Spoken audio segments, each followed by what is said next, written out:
Hello everyone, so we have given 11 equal 23, 12 equal 25, 13 equal 27, 17 equal what?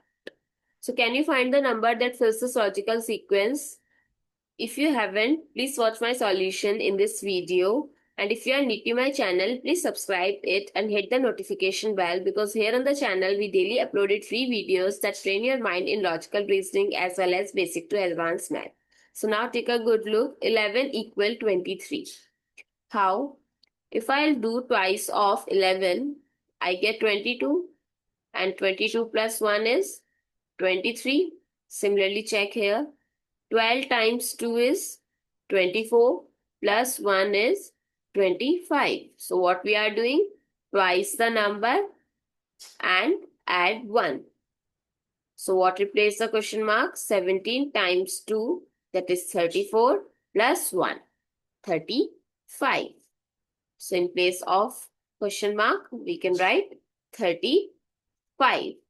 I hope it's clear and you find it useful. So don't forget to share your feedback. Thank you so much for watching this video. See you in the next video.